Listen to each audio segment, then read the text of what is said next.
All right, good evening. My name is James Kenley. I serve as the Executive Director of the Vail Symposium.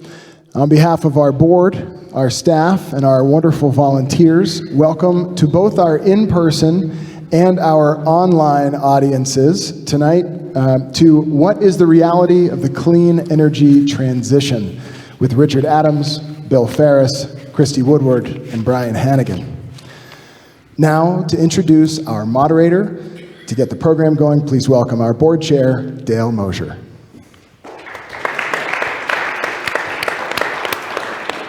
Thank you, James. Tonight's program has been developed to assist in putting in perspective some of the very important issues related to energy, and to give you an opportunity to better understand the realities of where we are and question some of the optimistic expectations that have been publicized, but also understand where progress is being made. Richard Adams is going to be our moderator, and we have a great panel, but we'll let Richard and themselves introduce themselves as we go forward. But Richard is currently the CEO of Warlong Group, a management consulting firm focused on early-stage growth companies in the clean energy, clean tech space. Until recently, he served 11 years as the Director of Innovation and Entrepreneurship at NREL. And I wanted to read a very short description of Denver Business Journal at the time Richard was at NREL. It says, Richard Adams builds energy around technology among investors and through foundations, long recognized as NREL's convener of innovators and investors.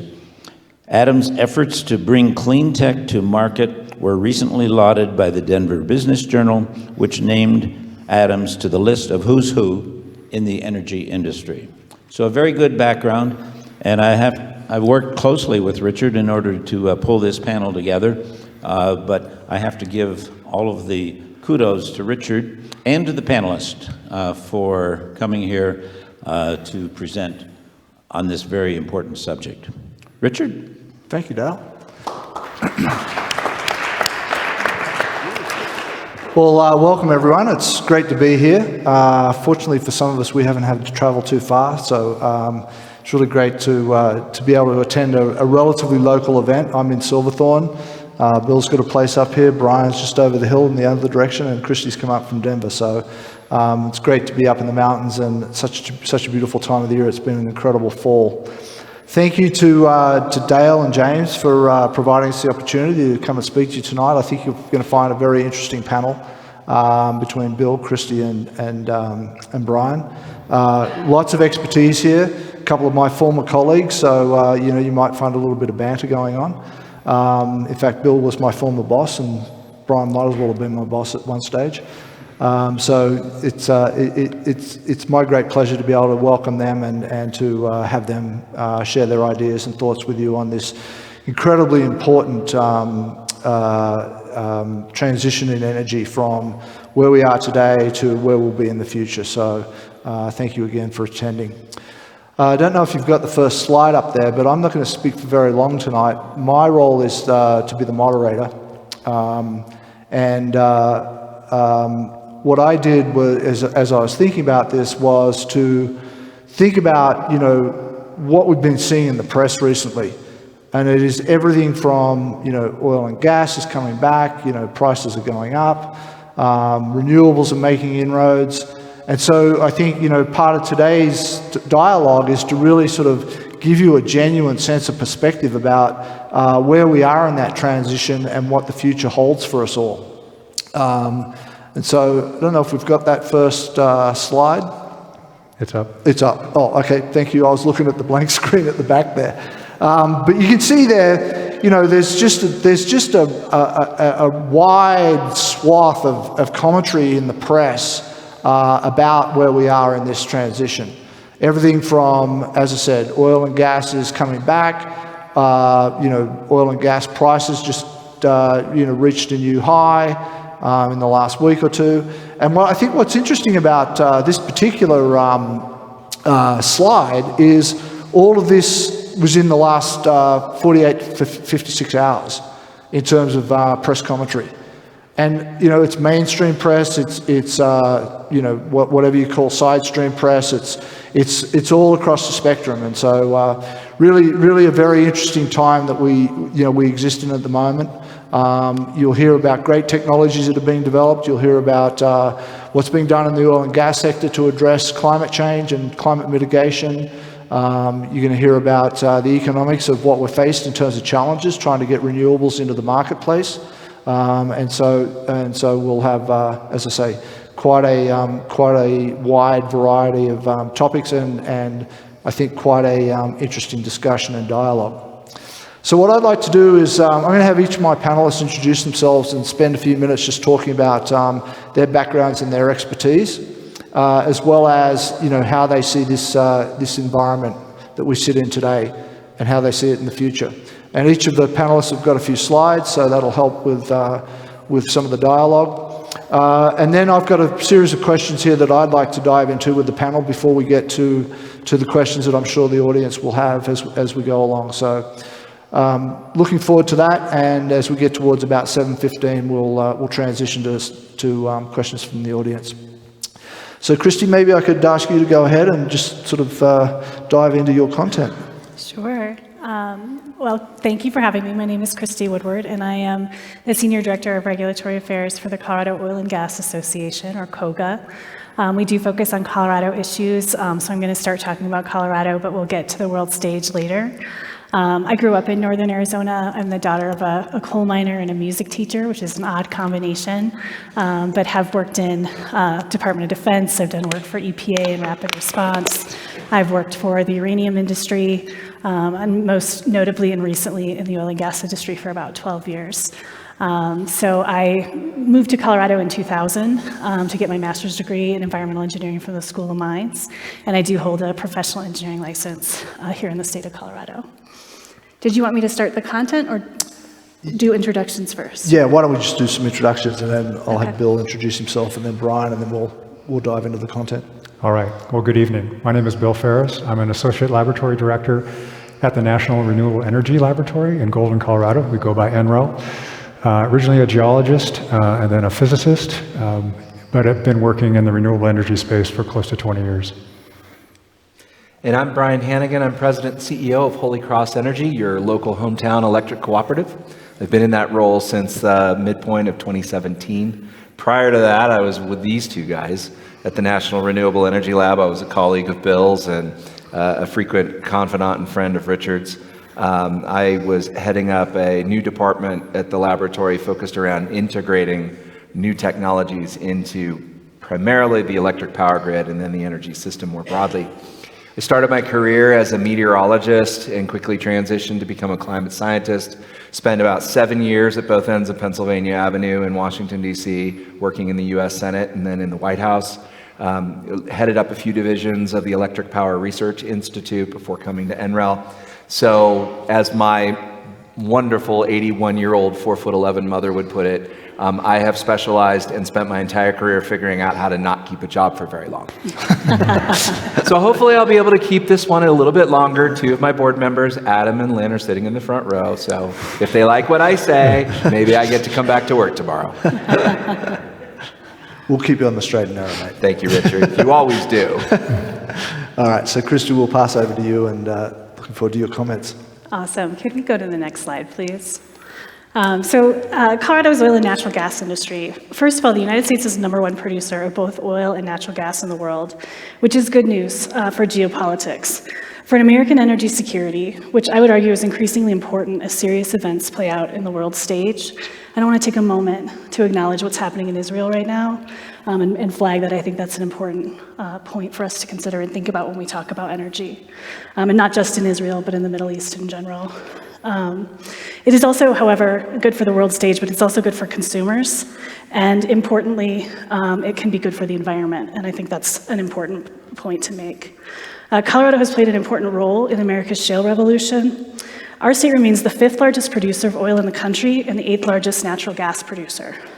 The Piceance Basin on the western slope is one of the country's largest natural gas reserves, with 66.3 trillion cubic feet of natural gas. A trillion cubic feet of natural gas is enough to heat 15 million homes for a year, according to EIA. That's the U.S. Energy Information Department.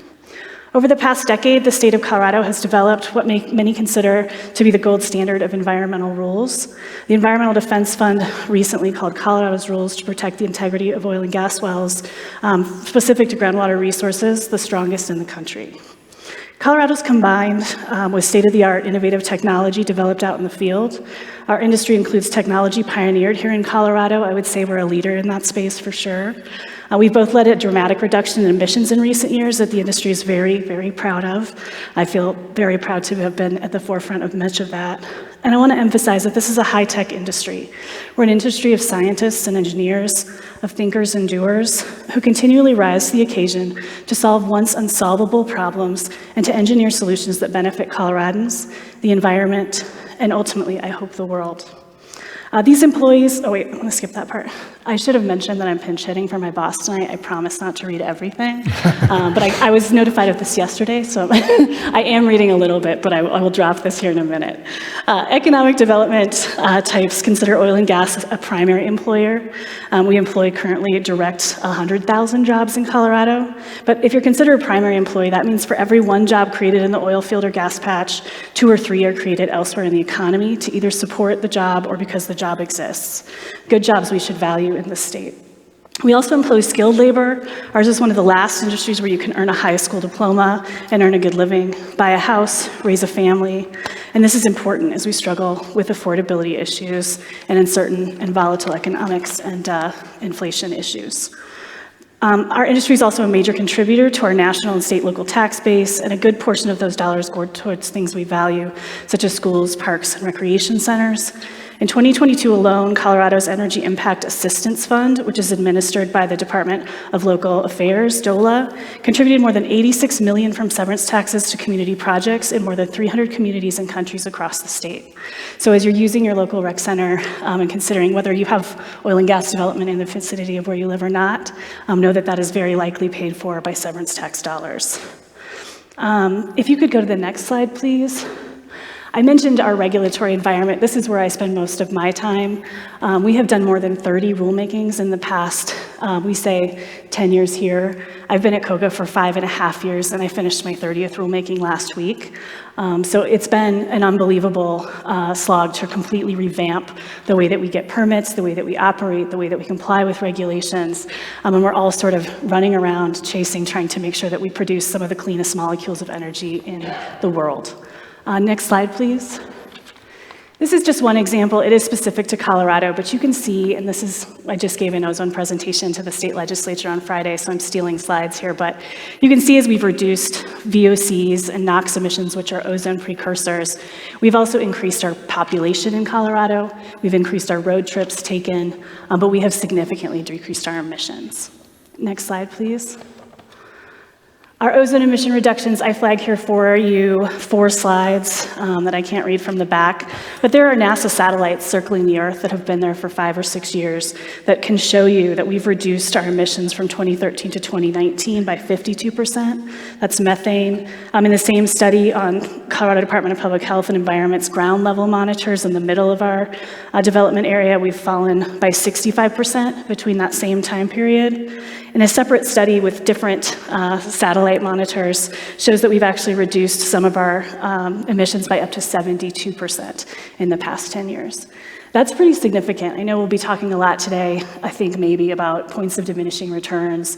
And I just want to flag, while oil and gas is a contributor to climate change, and I'm not certainly going to sit here and deny that in any way. I've dedicated my entire career to air issues. I certainly am a climate change believer, but I will add that we've done a significant work to reduce our emissions and reduce our contribution to that.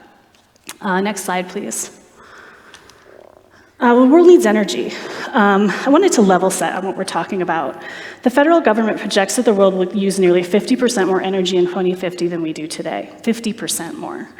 The world needs energy, and we need energy produced in this country and our partners and allies more than ever. I believe access to affordable, efficient, and cleaner energy is a human right.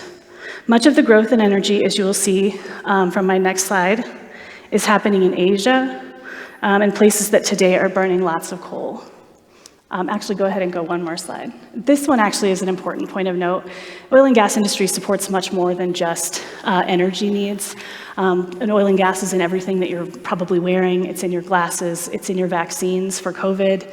Oil and gas is literally the makeup of our modern foundation and society. And so I would flag 40%, for example, of the petroleum produced in the United States goes into consumer products.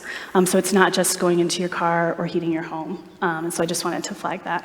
And now my slides are out of order. Here we go, Asia. The world needs energy. I'm in the right place. As you can see from this graphic, and maybe it's too far away for you to be able to see, but a lot of our growth in energy is happening in Asia in places that are today burning a lot of coal. I'll go ahead and have you go one more, and I'm going to wrap up here quickly. Where do we get our energy? As of 2020 in the United States, we can see nuclear energy has been pretty steady. You'll see coal on the decline beginning around 2010, and it began being displaced by cleaner burning natural gas at that time. You see some growth in renewables, and you see growth in petroleum and natural gas. I will note that the world used a near record amount of coal in 2022, largely due to the war in Ukraine. One more slide. There's actually two more, so I'm lying to you. Demand going up. By 2050, it's predicted that the world will need more oil and natural gas than we use today, not less, and that's according to the federal government. While you'll see strong growth for renewables in this chart, you also see oil and natural gas continuing to grow. An additional 3 billion are expected to be added to our planet of 7 billion over the next 30 years. That's 3 billion to our planet of 7 billion people over the next 30 years. I believe that they deserve the same access to affordable, efficient energy that we've enjoyed and built our lives and economies around. And they deserve a healthy environment as well. And as you'll see, it's our commitment here in Colorado, and I believe from the oil and gas industry nationally, to continue to develop this vital resource. The world needs cleaner, better, and safer energy. So apologies, I'm done reading. I'll get more to answering later, but that's my intro. That was great. Thank you very much, Christy. So Bill, give us the perspective on where we're at with the renewable side of things. Sure. So first slide here. Hopefully you'll learn something tonight about the National Renewable Energy Laboratory and what we're working on. So this is a picture just to remind you, when you're going down I-70, you're heading up, just going up Lookout Mountain, or you're leaving the west side of Denver. You'll look out to your right and you'll see a bunch of silver buildings. That's the National Renewable Energy Laboratory. It was established in 1977. Originally, we were working on solar energy research. So some of you might remember SERI, S-E-R-I. It was a bid by the state of Colorado to locate a federal research laboratory in the state of Colorado. Colorado outcompeted Arizona and California and a few other states to win this research laboratory. So it's been around for 46 years. It now has an expanded mission of working on low carbon energy. You can hold on, that's fine, just hold there for a second. So everything we do at the laboratory is oriented now towards what we would call low carbon energy. So it's how you make renewable electricity, so the generation side, how you use it in buildings and in vehicles, and now more what the grid looks like, how you protect the grid from hurricanes, wildfires, and cyber intrusion. We have about 3,600 staff, close to 3,700 staff now at the laboratory. So it's a big place. It's grown over the years. It's interesting for you to note that it's an asset of the federal government, so it's owned by the U.S. Department of Energy, but none of the staff at the laboratory work for the government. We work for a nonprofit entity that operates the laboratory for the government. So it creates this really interesting mix of government interest and mission need, government resources, but the private sector that operates the laboratory. So that's kind of the side of the laboratory I work on. I make the lab available to the outside world. Everything from startups to Fortune 500 companies to state governments to international governments. If somebody's doing something interesting in the area of the energy transition, we'd like them to be our partner. But 80% of our work is for the U.S. Department of Energy. So we're their laboratory, we do work for them, but we leverage those resources to do really interesting projects with a wide cross-section of different partners. I'll go to a final slide in a second, but before I go there, it's probably important for all of you to recognize kind of where we are in time. 100 years ago, the grid was brand new. The automobile, the internal combustion engine was being widely rolled out.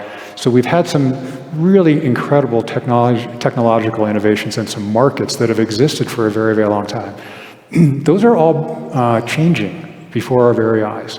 So the way utilities operate, the way the oil and gas industry responds to climate change and low carbon solutions is very different than what might have happened 10 and 20 years ago. But it's also really messy in terms of what businesses will survive. Brian has to make big decisions on what new infrastructure to put in. He has to kind of see into the future to make those investments. So it is kind of messy. So that brings us to why NREL exists and what gets those 3,700 staff out of bed every morning. So, if you can go back one. So we lean on innovation, so we're an R&D laboratory. We don't do policy work. We leave that to the federal government to make policy decisions. But we try to build the science and the engineering that would underpin a policy decision. What, if you went left or right, what it would mean in terms of a technological solution or what solutions could support a given policy, that's how we function as a laboratory. We create fundamental scientific discoveries. So some of the photovoltaic technologies that are in outer space, either on Mars rovers or on the International Space Station, were created at the NREL laboratory, some of those 30 years ago, the basic technology. And it's too expensive to use in terrestrial applications, but you should know that those technologies came out of the lab that's just 100 miles down the road. So our vision is a clean energy future for the world, so that's what we're working towards. I'm surprised you didn't use the term low carbon energy, because I think that's a term that, and we might get into these questions later, that's something that probably resonates, how we can generate and use energy, being aware of the carbon emissions associated with energy. Okay, now the final slide.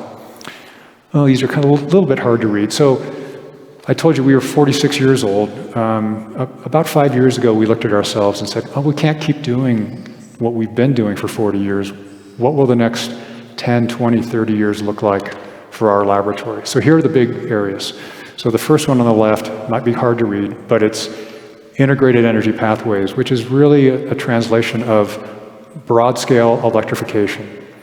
So historically, we would burn a molecule to generate electricity, right? We would burn a molecule in our vehicles to propel us. Now there's electrified solutions coming online. So we do a lot of research in what that actually means. What does electromobility or e-mobility look like? What does the grid look like when it's bidirectional? Very complicated electrification-related research questions. So we have a lot of folks focused on that. The second, if you can read it, is called electrons to molecules. Historically, what we've done as a human species is to find valuable raw materials, bring it out of the ground, use it, and make useful products. Petroleum was, and Christy already mentioned this, we use a lot of petroleum, we're wearing it, it's all around us. It's hard to think about life without petroleum. But this second pathway is how you take a low-cost electricity and then do chemistry with small gases. Take hydrogen, oxygen, carbon, and actually build up from the bottom the materials that you need. So our dream at the laboratory is 10, 20 years from now, you'll be able to have, wearing a coat like mine, has the same exact functional benefits, but came from a different source, renewable electricity and chemistry.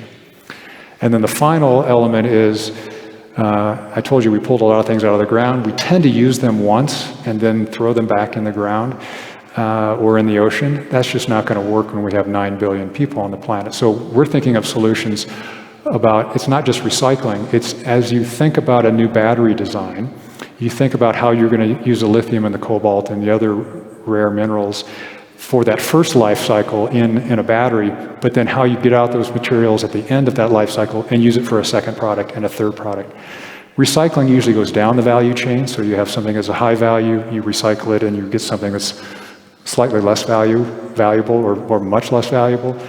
If you think about it this way, you can increase the value of the output of how you use those materials through the life cycle. So we're not dispensing with them, that we're using them more. So that's that's what's driving the laboratory. I'd love to talk to you about what those scientists and engineers are doing, but that's what NREL's all about. That's great. Thanks, Bill. Brian, so you sit in an interesting position because you're in the middle of the oil and gas and the renewable space. So maybe you could tell us a little bit about how you're seeing the world at the moment. Yeah, thank you, Richard, and thanks to the symposium for inviting me. It's actually my second time back. I think it's been about 3 years since I've been back, and so a lot of the things that I had hoped for and aspired for the last time I visited with you all are actually starting to take place, and I think you're hopefully seeing that in the papers and in your neighborhoods and your communities. I want to kind of step back a bit because the question tonight was, what is the reality of the energy transition? And I want to unpack that sentence. We're in a state of transition, that much is sure. But from what to what?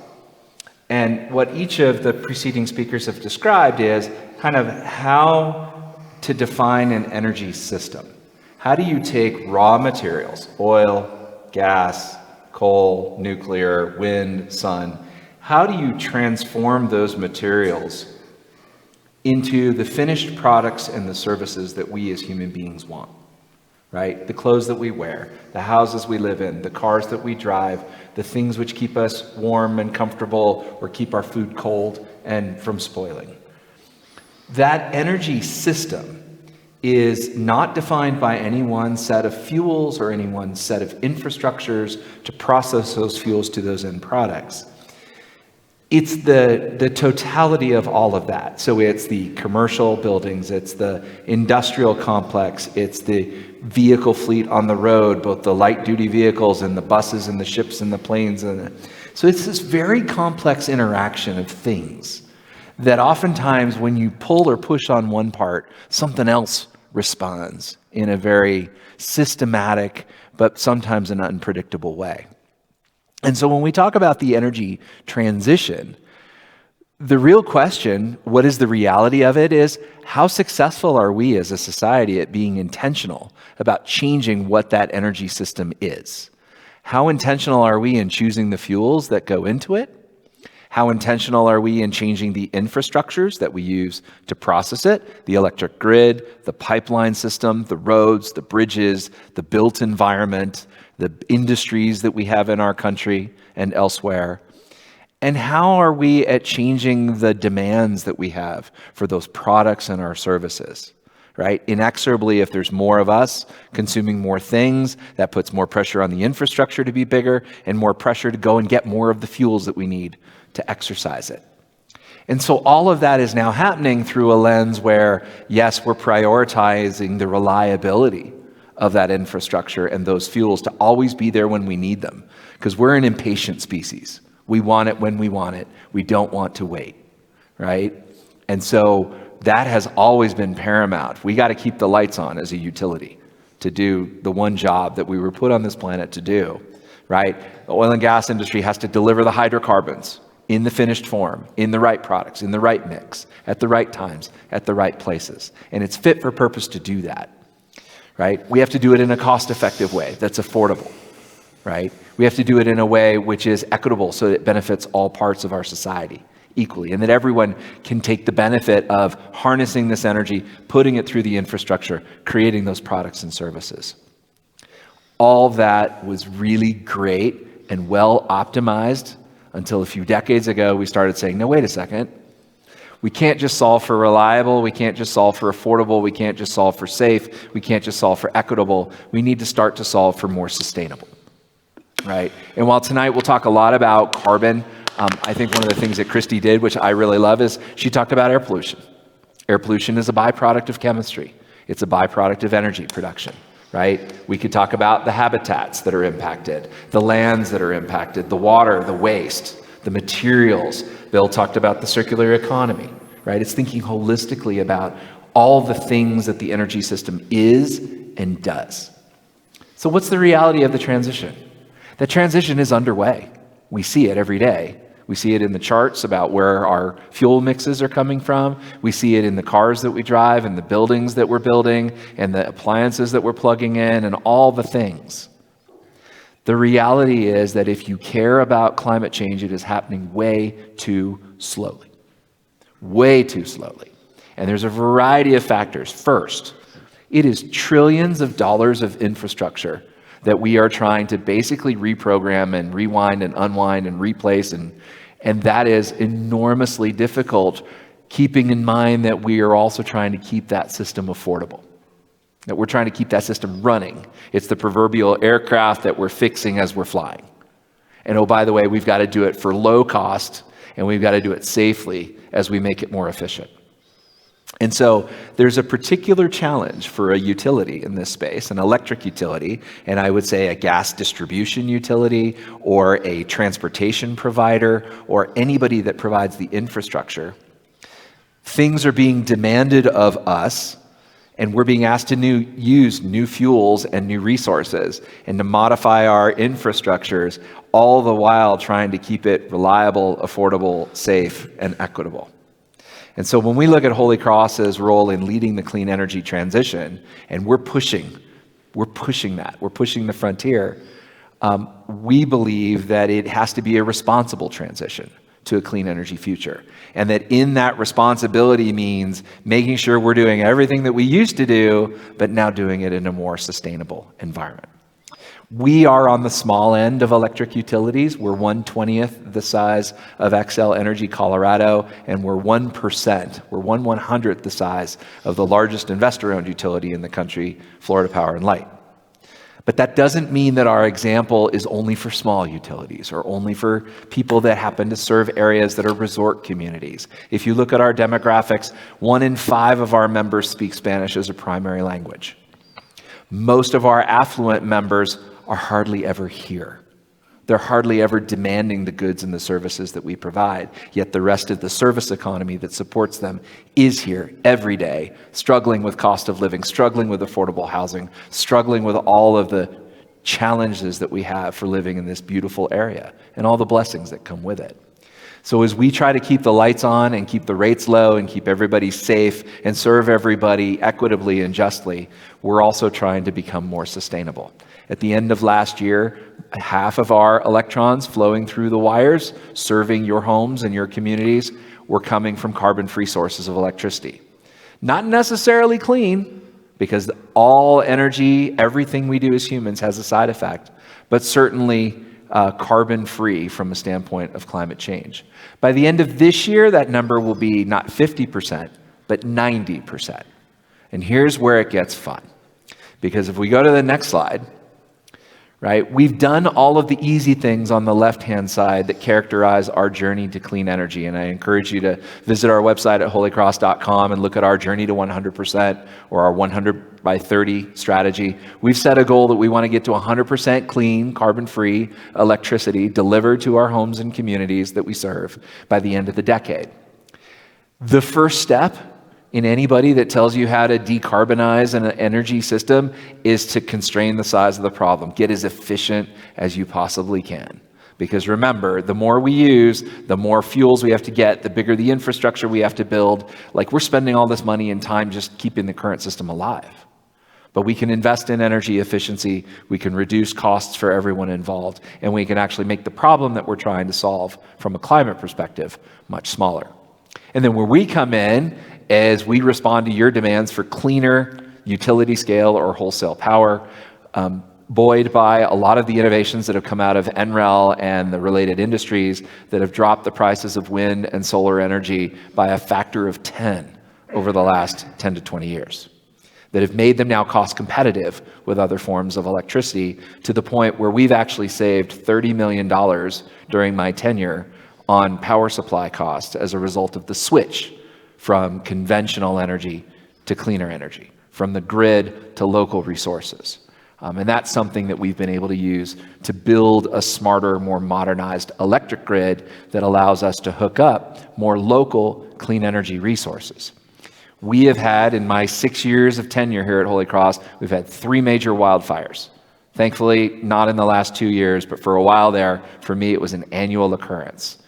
And that sensitized us tremendously to the need for resilient energy supplies, or like I call it, a plan B to serve you and to keep the lights on when our plan A of the electric grid is no longer available to us.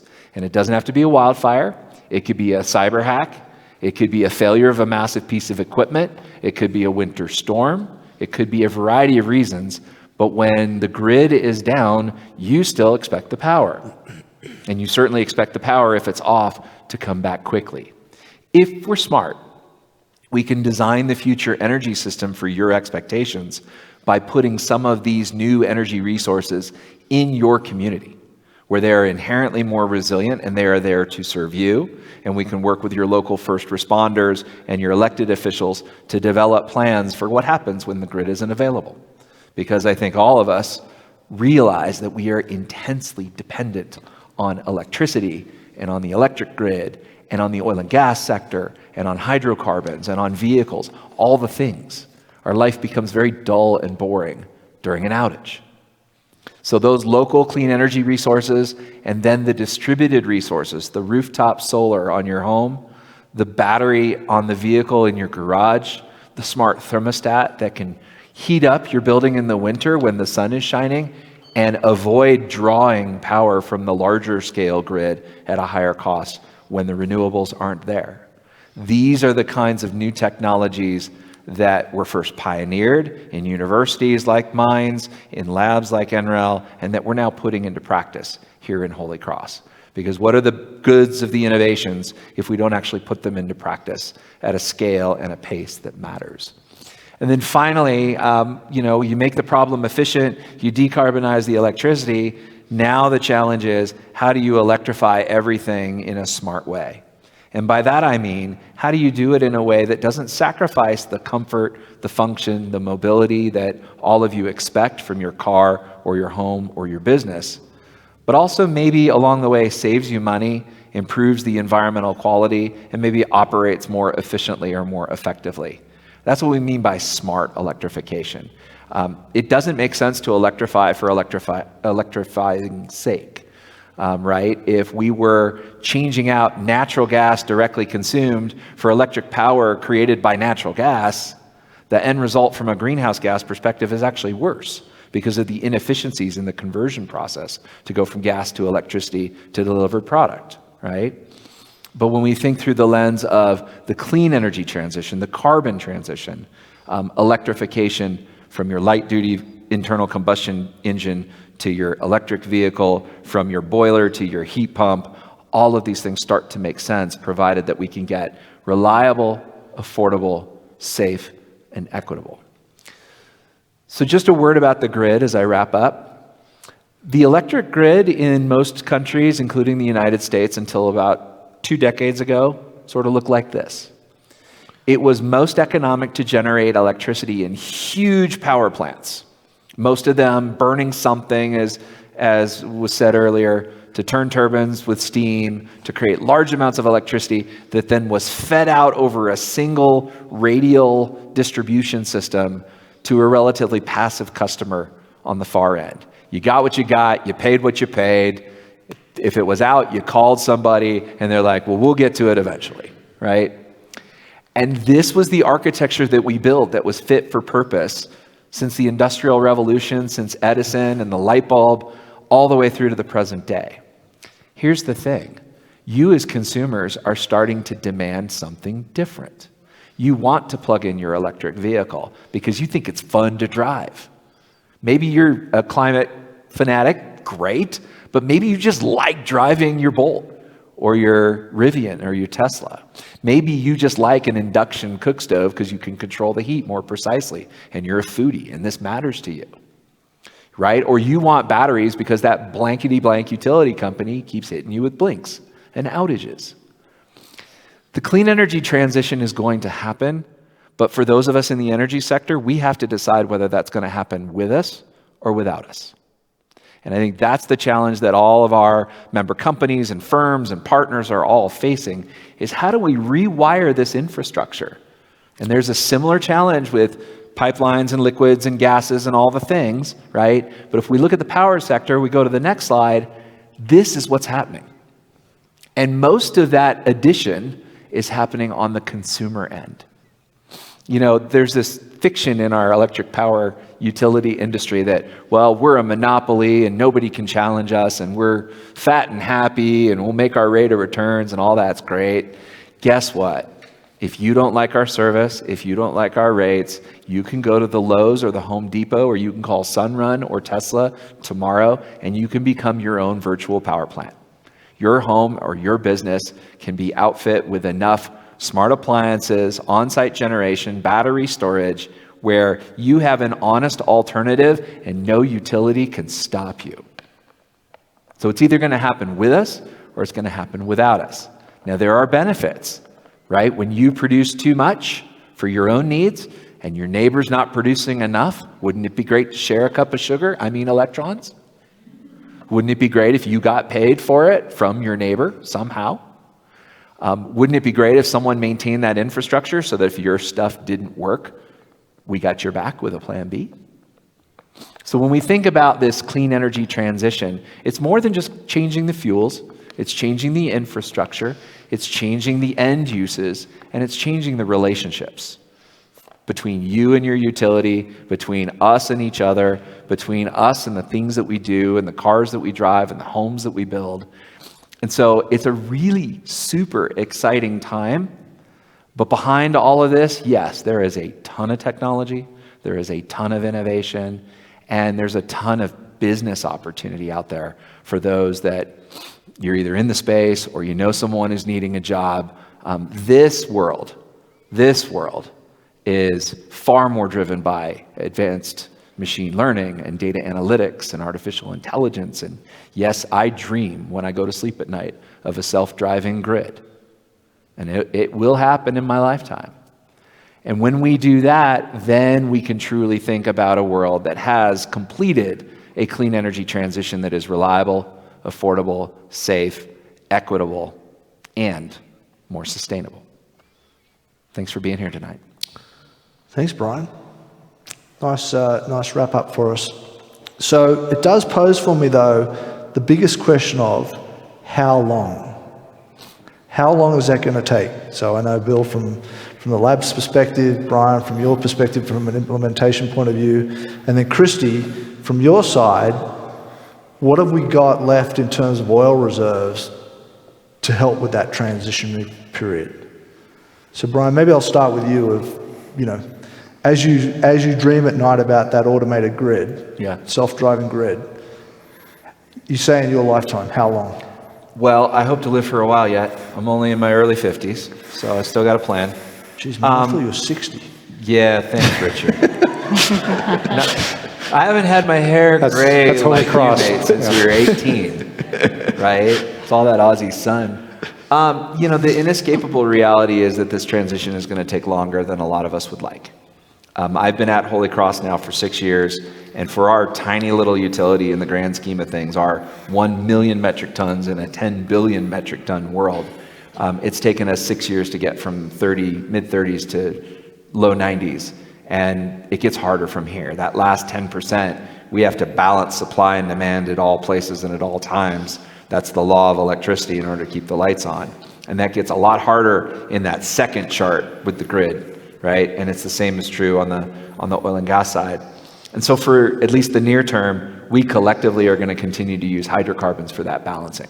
It's what we know, it's very reliable, it's easy to do, the economics are great. There will be some carbon in our portfolio for decades to come.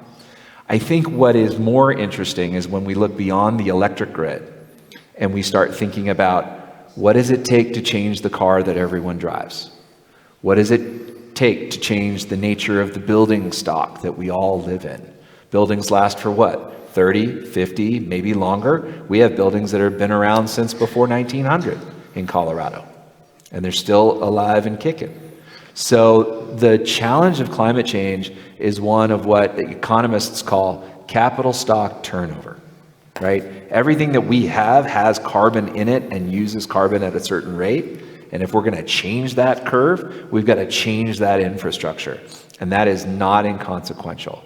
So the goal of getting to a zero carbon economy in this state by 2050 is absolutely an aggressive one. It's going to start first in the electric sector because we know we have technologies today with wind and solar that we can substitute straight away for fossil fuels.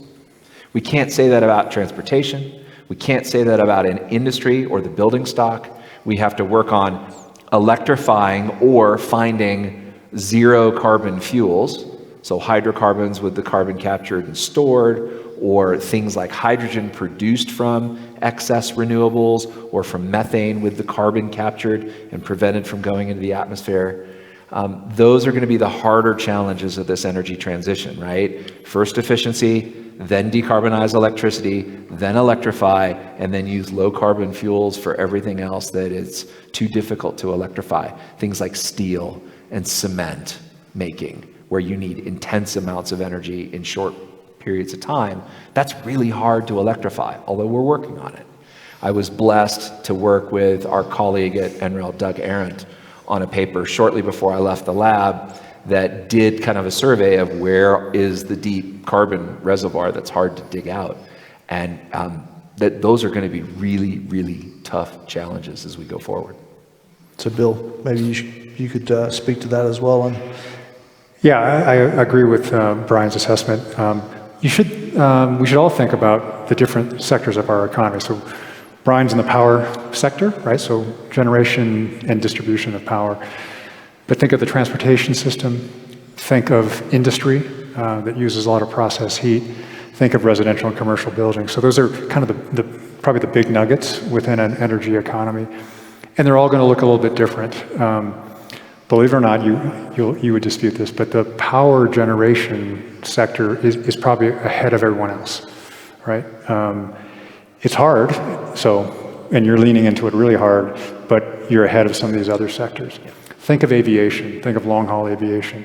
It's difficult to imagine not burning a hydrocarbon in that airplane that takes you to Europe.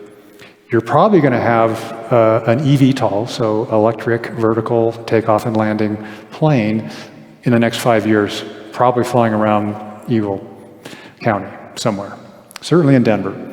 So it's going to be an Uber, and there'll be some early adopters who will try to push that. That works, if you're doing 10, 20, 30 miles. It's challenging to someone like Brian, because when that electric airplane lands, it will pull from the grid a tremendous amount of energy to recharge and leave again in 20 minutes. Brian has to be ready for that at the Eagle County Airport. But long haul is really, really hard to envision. So one of the things we're working on, and a lot of industry, the aerospace industry is working on sustainable aviation fuel. It's called SAF. So how do you produce that hydrocarbon, but you produce it from a biomass feedstock or some other low carbon feedstock? You get to the same hydrocarbon, but when you burn that hydrocarbon, essentially you're net zero because you generated it with a low carbon source. So there's a lot of research in that area. Now, industry, that's one that's really, really challenging. You need a lot of process heat. You burn a lot of natural gas. I was telling Dale earlier, we had the Campbell Soup Company came to NREL to talk to our scientists and engineers because they're trying to decarbonize their supply chain and their own production facilities. So they burn a lot of natural gas to cook and make the soup and bake the bread and the other products that is made by Campbell Soup Company. They don't have a really good solution and a really good roadmap to decarbonizing their current production system. But they're really trying hard to figure out how to do that. So they're looking high and low. They're thinking about hydrogen. They're thinking about renewable natural gas. We've got the ability at NREL, we've got a really nice prototype system where you take water, you split it, you make the hydrogen, you run it through a reaction chamber with a really nice microorganism, and you produce methane. It looks just like the methane that comes out of the ground, but it's from a low carbon source. It's too expensive right now, but the technology is there. And so now you have to drive that out, get economy of scale, get lower cost. That's going to be I think one of the biggest challenges. The technological solutions, we can kind of see our way to them, but they have to compete with some very low cost technologies that have been around for 100 plus years. It's hard to compete with fracked natural gas in terms of cost if you're a Campbell Soup Company trying to produce your product. So the solution has to come along, has to be lower carbon, but it has to replace the incumbent technology at a very similar cost. You might pay a little premium, it's called the green premium, but that green premium is not very big for a lot of industries. So that's going to be one of the things I see.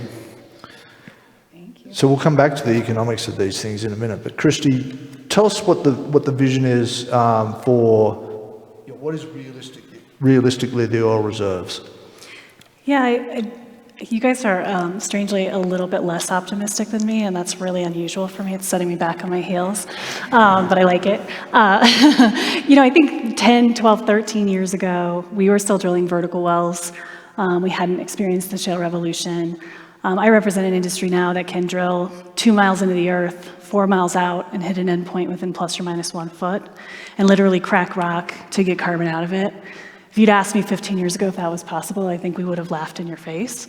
And when I started in the oil and gas industry in 2012, we were drilling vertical gas wells in Wyoming in 21 days. Today, we can do it in 3. So, what is possible and what is available? And I think by working together, we can find solutions like carbon sequestration to make, that transition faster, hydrogen, geothermal, all of the above, and Colorado has absolutely embraced that.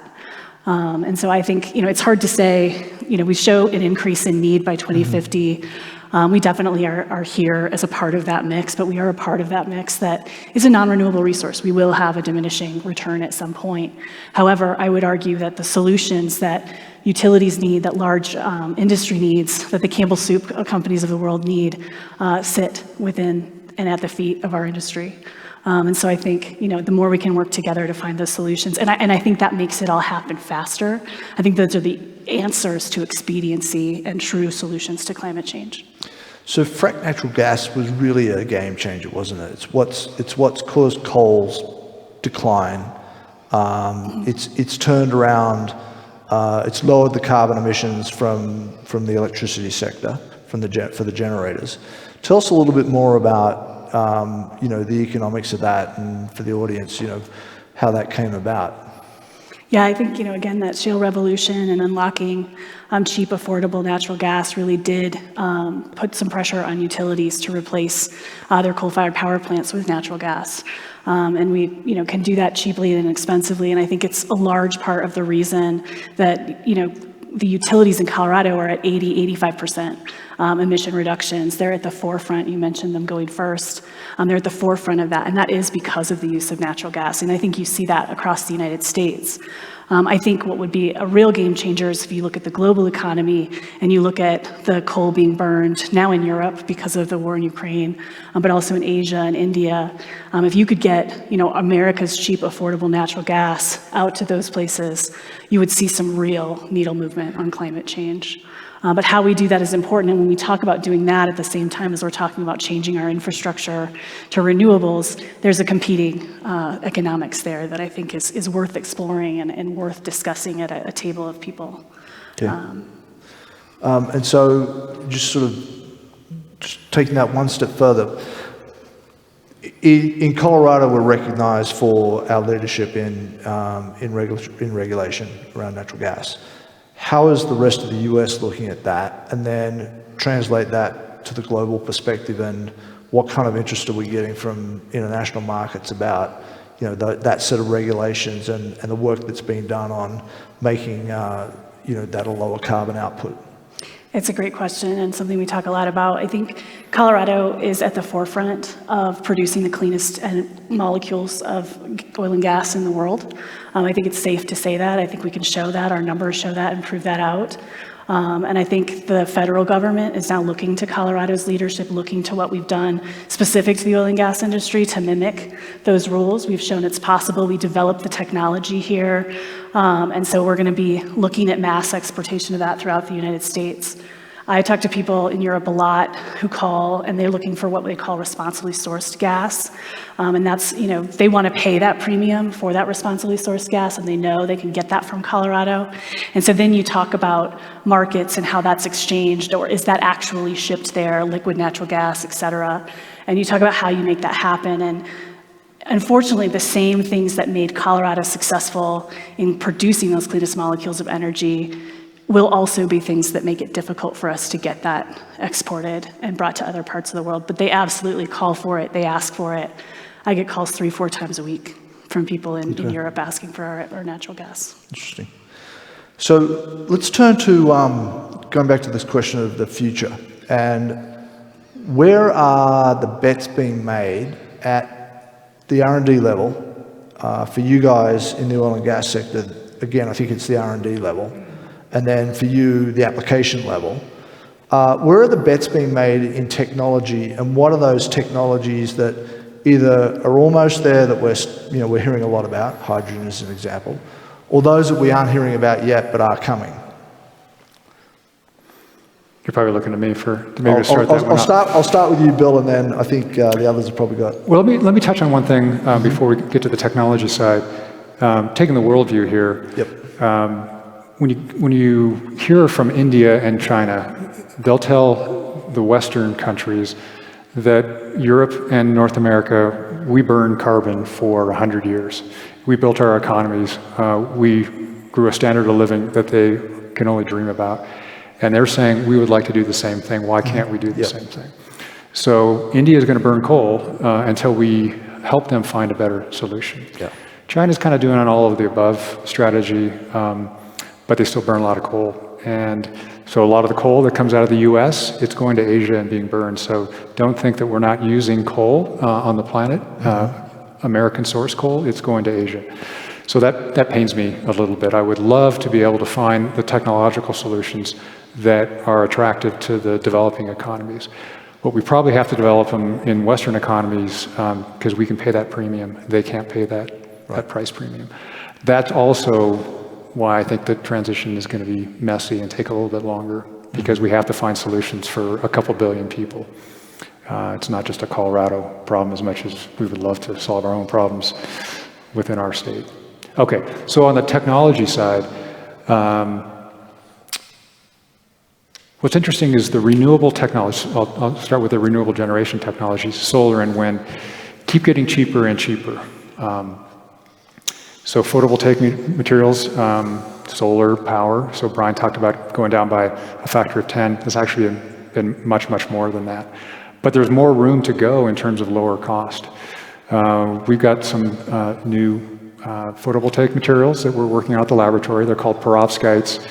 They're ultra cheap to produce. And so you can install at the utility scale maybe a couple dollars a watt if you get really good economy. We think that can go down another 10x, maybe farther with these new materials. They're not perfect yet. They can't compete with the current technologies, but we can see that future. And once you have that kind of cost performance for these new materials, then new scenarios open up. Because the perovskites are going to at least equal or outperform current. You can get similar performance, so similar size panel, but the cost to produce that could be 1/10 of the cost. We're going to need storage, and storage doesn't mean electrochemical storage, meaning batteries. It could be pumped hydro. It can be molecules.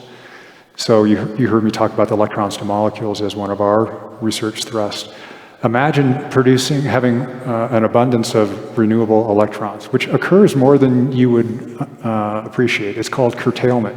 There are a lot of times, I used to live in Washington State for years, there's a lot of times when in the springtime, the sun is shining, the wind is blowing, and the Columbia River is dumping snowpack, right? So water is rushing. So you've got wind, solar, and hydro. They can't use the power that's being produced. There's no place to send it. What if you could send it into a molecule? Meaning, how do you take that renewable electron, make a chemical bond, store it, right, as a liquid fuel or some other molecular storage, and then use it an hour later, 2 days later, 2 months later. So bigger seasonal storage capabilities just don't exist. Brian would love to have something like that on his system that could, because right now you can probably do 4 to 8 hours of storage with some battery systems. How do you do 2-week storage? How do you do 2-month storage? There aren't a lot of great solutions. So we're kind of working on energy storage. One of the ones I like is just simple mechanical storage. You can push a box of rocks up a hill using electricity and then lower them down the hill and generate electricity. It's not there from a cost performance standpoint, but at some point we hope to have those kinds of technologies. And then I talked about the transportation infrastructure. I mean, that's one of the things that's actually happening faster. If you listen to General Motors, They say they will not produce an internal combustion engine after 2030. Yep. We'll see. That's a pretty aggressive goal, but they're moving in that direction. I drive an EV. It's powered by Brian's electrons when I'm in Avon. I love that. It takes getting used to. Not every consumer is going to move from an internal combustion engine to an electric vehicle. You have to have a different mindset, how you refuel. It's not just once every week or 10 days, depending on how much you drive. You might be charging, multiple times a week, depending on where you're going. You have to kind of think ahead, and that's a different. So there's a lot of consumer behavior that is needed beyond the technological solutions. I could go on for a really long time, but maybe pitch it to these two. So, Christy, what about on the decarbonisation side for oil and gas? So carbon's in the atmosphere. What are the sorts of things that we're looking at from a technological perspective, whether it's you or it's the Renewable Energy Lab, that are addressing the carbon that's already out there that we need to mitigate? Sure. There are 2 carbon sequestration projects currently being proposed in the state of Colorado, one on the Southern Ute Reservation for a zero-emission natural gas-fired power plant. A couple years ago, they presented at our conference, said that would be starting construction in 23, 24. I would wager 25 or 26 if I was betting, but I'm not. So that's in the stages of permitting. There's one that Occidental Petroleum is working on with Lafarge Holcim cement plant up in the northeastern part of the state. That is well on its way to being developed, if not already being put into place. We just finished, well, actually tomorrow they will finish a general manufacturing rulemaking at the Air Quality Control Commission that will require the 22 largest emitters in the state of Colorado to reduce their emissions from a 2015 baseline by 20%. They have all acknowledged that they cannot do that without a heavy offset program and carbon sequestration. And so they will have to use the oil and gas industry to deliver that technology to them. It's very possible, it's very real. You do need an emission point, or to bring all your emissions to a singular point to make that happen. But it's not unusual. People will tell you it's a new technology. They will tell you it's unsafe. That's not true at all. We've been storing natural gas in this country for hundreds of years, and that's a very common practice and a common technology, as is pipelines being the safest way to get information around. Geothermal is something that is in the governor's initiative and is being pushed forward. There's a rulemaking happening in November at the newly minted Colorado Emissions Energy and Carbon Management Commission, formerly the COGCC. I think of it like run ECMC. So the ECMC. Nothing like you got my acronym right. It's going to be a habit that's hard to kick. So the ECMC is doing a rulemaking on geothermal. That's very much in research and development. I know a number of our members are actively looking at that. That's if it's not from a heat source on the surface, if it's deep in the DJ, say 20,000 foot hole, you're talking about a very, very long drilling project. They look at things like lasers, diamond drill bits, like all kinds of heavy tech to do that. But it is the same technology as drilling an oil and gas well. However, it will produce for you heat forever from the center of the earth that is zero carbon, uses some water, but that water can be conserved and recycled throughout the process. So that's very real. I think that's something we'll see. They're developing a pathway to getting that as well. CCUS also needs a pathway. State Colorado needs primacy for that. And then hydrogen. We actually just lost a bid from the Department of Energy for 4 states, Wyoming, New Mexico, Utah, and Colorado had proposed to get part of what is a $7 billion award from the Department of Energy for Hydrogen Hub. Those went to other places, and I could talk for days about how Colorado's an energy donut, but that's not what you asked me to do. So those technologies are very real. They're happening, and they are a silver bullet, quick solution to our current emissions profile that can help us solve climate change. And I think all those opportunities are really important to have, because ultimately when we burn a fossil fuel, we're liberating the carbon in that fossil fuel. And yeah, early on in the energy transition in the utility sector, we shifted from coal to natural gas, but that only gets you about 50% of the way. And if you aspire to go to 80 or 90 or 100%, you've got to switch from natural gas now to something that's carbon free. And the economics of it right now are overwhelmingly utility scale wind, utility scale solar. The challenge with those guys is that they're inherently variable. If you've ever stood outside on a sunny day with some clouds going by, or you've stood in the breeze and you've marveled at how it speeds up and slows down, Think of that translating directly into the energy production from those resources. And so as you're trying to fuel the electric grid of the future, you're moving from what we call a synchronous generator that produces at a constant rate, constant voltage, constant frequency, constant power output, to something that is moving all over the place. And so when I think about innovations in operating the electric grid, these are the innovations which give that grid the flexibility to be a shock absorber, in effect, to remain balanced in all places and in all times. And so that's everything from using power electronics, so converting the direct current that comes out of a wind turbine or a solar panel into the alternating current that is supplied to the light fixtures in this room and all the other things that we use. How do those power electronics become agents of flexibility, where we can manage them with software and with hardware to provide some of that flexibility to ride through some of the inherent variability in the wind and the solar that we bring forward. Bill talked about energy storage. Up until recently, in fact, probably even today, 99.99% of the electrons generated are consumed at that exact instant, right? Oil and gas flows at a reasonable rate. Electrons move at the speed of light, and they do not behave very well. They behave less well than my children. In other words, electrons don't go necessarily where you tell them to go. They go where Ohm's law sends them, right? And so how do we then influence the grid and the materials and the switching and the opening of this and the closing of that, again, at the speed of light, to try to influence where those electrons go, so that when there's a fault on the system, we can actually reroute power around those faults on the system and isolate that outage to the smallest number of people for the shortest time possible. And how do we do that in a way which also allows us to deal with those ramps, as we call it, when the cloud moves over the solar panel and it goes from 100% production down to 0 and then back again in the order of a couple of minutes. And so there, I think the really exciting piece is bringing in data analytics, machine learning, artificial intelligence, advanced prediction algorithms. Remember, I started as a meteorologist, and so now I'm really fond of getting really good at predicting the wind and predicting the sun. And yes, predicting the hydro, too, if I can incorporate that. So having all of that prediction on the supply side, if you know in advance that the cloud is going to move over in the next 5 minutes, can you then send a control signal or a price signal to the device that's consuming to say, hey, you can still keep consuming power, but it's going to cost you more because I got to go and get it from the market instead of the solar panel on your roof. And if you want to keep going, you do what you do, consumer. But if that price signal is important enough to you, maybe you'll manage your demand to meet the available supply instead of us cranking up the supply to meet whatever you demanded, which is what we've done for our entire history.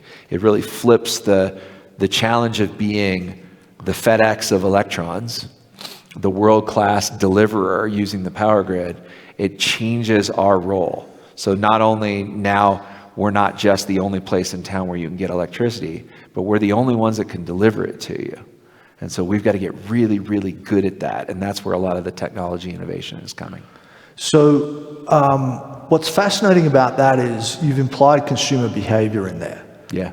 And that's one of the things that we struggle with. You know, it's one thing for technology to switch the power on, switch the power off, or you know, reserve load or whatever it may be driven by a pricing signal, maybe not. How far away are we from, you know, that educated consumer base where they recognize the value of that? I honestly believe it is the same thing that drives adoption of iPhones and Netflix and Snapchat, and it just becomes the standard of each generation that goes before us. My daughters are 17 and 14, and they understand innately the challenge of the modern electric grid and the fact that the sun doesn't always shine and the wind doesn't always blow. And well, what happens then? Well, maybe if I don't want to spend more money, or if I'm concerned about climate, maybe I shouldn't consume now, I should consume later, right? All of us that drive on toll roads that have variable pricing, We know there's a decision in our mind when we see if it's on the Front Range, the C470 or wherever, we see that price and we decide, we look at the traffic and we look at the price and look at the traffic and look at the price and, oh my God, I got to make a decision because the lane is coming to an end and I got to make that call. And I think it's as simple as bringing that concept to the masses. Okay. And in that is a very radical concept, which means the way that we price and pay for both electricity and the infrastructure it moves on has to change. And we don't have variable pricing for the most part in the US. We have it in other parts of the world. How far away are we from getting variable pricing? Well, it requires bold leadership on the parts of the utilities, a rewiring of the business model, and an understanding of whether it's the shareholders or the governance, that there's actually more to be made out there if we're smart. But I think more importantly, it requires a spirit of adventure and innovation on the part of the regulator. And those of you that have worked in regulatory spaces, you might chuckle right now. You can go ahead and laugh. Because regulators are not known for their spirits of adventure or innovation. But yet, I think one of the biggest challenges to the energy transition on the power grid side, and my colleagues from XL and Black Hills will say the same thing, is that our regulatory structures and our legislative structures are not evolving as fast as our technologies and our innovations and even our business model thinking. Yep. So as you guys well know, I had a whole section on regulatory and policy that I thought, if we really struggled, we might get there. But I'm not going to subject you all to that. I'd much rather hear from the audience and see what questions you have, which can include regulatory and policy if you'd like. But feel free, please, to ask your questions of the panel, and the panelists will each jump in with their thoughts. And James is going to walk around with a microphone, and if you could pose your question as a question, that would be very helpful. I think that's probably what you were about to say, was it? That's part of it, yeah. So a couple quick things. The microphone has amplified sound, and it doesn't work if you don't speak into it. So please be mindful that you're speaking into the microphone. Please stand if you're able, and I will remind for our regular audience, tonight's program goes until 8, so we have more time for questions and, importantly, more time for answers. But please do still limit your context and get to a question. Everybody on board? Folks online, please use the Q&A feature, and I'll periodically bring the mic over to Megan, and she'll read your question out for the panel. We're going to start in the room, and we're going to start right up front. Well, thank you. This is awesome. I'm an electrical engineer, too. And I'm curious on how, if you mentioned using the renewable energies and excess of them to produce something that we could, store. And we've been looking at producing green hydrogen and using it as fuels for fishing vessels and, the wintertime fuels, basically, up in Alaska. And how do we do that? So I'm just curious if it's being done here, and I know that hydro is good and all the excess, everything you've talked about. Everyone says the storage is a big issue and, it's going to explode. So I'd love a little bit more in depth than that. Thanks. Thank you. Do you want to? Did you want an Alaska-specific answer, or are you thinking more broadly? But little education on Alaska. You can probably fill in the blanks. There's one little grid in Alaska, and it runs from Anchorage to Fairbanks. Everyone else, is the Gold Highway? I can't remember. It's The rail, the rail belt, yeah. thank you. Yeah. Everyone else in Alaska is off-grid for the most part. So they're kind of on their own, and they barge in diesel, historically, burn it to produce electricity. So there are a lot of new renewable generation technologies that are being introduced in these remote communities. Wind works really well if you winterize the wind turbine. Some of you may remember what happened in Texas. ERCOT made a decision not to winterize their wind turbines, or at least buy the cold weather package for their wind turbines. That was an economic decision. And when it got extra cold, their wind turbines didn't work. wind turbines 100 miles north in Iowa or in Minnesota worked just fine because they were the right design for the wind turbine with the right equipment on it. So it does work in cold weather climates. Hydro is a really nice solution for coastal areas because you can pump water uphill. It's one of the most efficient storage technologies when you think about a round-trip efficiency. So when you have excess power, you can run water uphill, you store it in a reservoir, and then when you need it, you run it back downhill through a generator. But you can't do that everywhere. You need to have an elevation delta. You need to have abundance of water. It probably wouldn't work broadly in Colorado, but it would work in Alaska. We've tried some marine hydrokinetic technologies. So this is essentially a turbine in the water. So taking tidal energy, also in river environments. But I have to say those environments are really rough because there'll be a log that comes down. I mean, you've got this beautiful wind turbine, marine turbine, and whether you're in a river or in a marine environment, and it's just hazardous conditions for that turbine. So we're not quite there yet, but tidal energy is actually coming on as a viable technology, again, that works in coastal. Now, if you're in Fairbanks, you're going to be supplied by the grid. They have a coal-fired power plant in Fairbanks, which they're trying to decommission ahead of its life. It's actually sunny in Fairbanks a fair amount of the time. So they actually can use solar energy. It doesn't work in the middle of winter. Summertime, they have great solar resource. But it kind of goes back to one of the points Brian was making. You got different times of the year, you've got different solutions that are going to have to come to bear. It is one of the toughest environments to work in. But the building stock is also a challenge. We do a lot of work up in Alaska. That's kind of how I have this history. You wouldn't think that a Colorado research lab is as active as we are in Alaska. But the building stock was designed horribly. It was designed for a lower 48 environment, and you take it to Alaska, moisture builds up in the walls, it molds, it is horrific. And so what the building design and then the load from the building is a critical issue. You got to solve all those things at the same time if you're in Alaska. You know, one of the joys of my life is when we say at Holy Cross we're going to go to 90%, and they say, people say, why can't you go to 100? Just build more wind, build more solar. The problem is, like, when I have wind is not when I need more wind. When I have solar is not when I need more solar. I actually need the solar when I don't have solar, and I need the wind when I don't have wind. And so the challenge of operating an energy system that is 100% 24/7 is all about that flexibility. And it's all about taking the excess capacity and the excess production in some hours and moving it into the places where you're short and you need some in other hours. And so that's why everybody's chasing energy storage. And to some extent, they're also beginning to chase price responsive or flexible demand, right? Because the other way to go about it is I can send a price signal to my consumers and say, it would be really great and I'll actually pay you a little bit if you don't use power right now, and then you can use it later when the wind is blowing or the sun is shining, right? That's your alternative to storage. We have really good battery technologies today. Most of them are lithium based, lithium and some other thing, right? The challenge with those batteries is they create heat.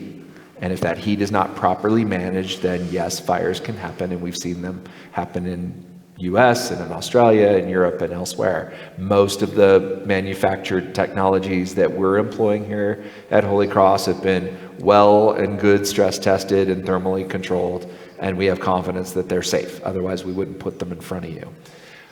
But to echo something that Bill said earlier, those batteries are typically designed to give you the equivalent of 4 hours worth of continuous power output, or 6, but never more than that.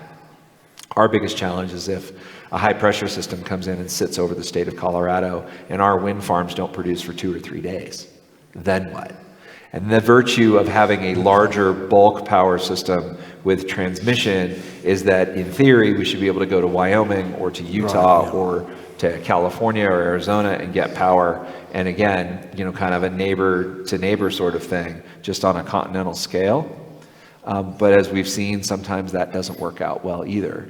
And so that's what's driving us into things like pushing rocks up and down hills and trying to store water here and then running it up and down. Cabin Creek Hydro outside Georgetown is a pump storage facility. Xcel built it originally to allow the nuclear plant at St. Vrain to run flat out, and they would move the water up and down in response to the power that was demanded on the grid. Now that nuclear plant has gone away and it's been reversed. Now the wind farms are doing this, and Cabin Creek is trying to stay with them so that the output to the grid is relatively flat.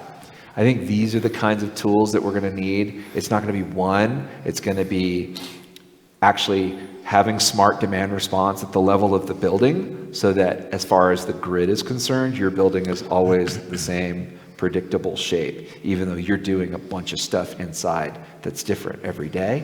And then that allows us to plan investments in grid storage and grid resources that can always serve that shape, 100% renewable, 100% reliable, and at an affordable cost.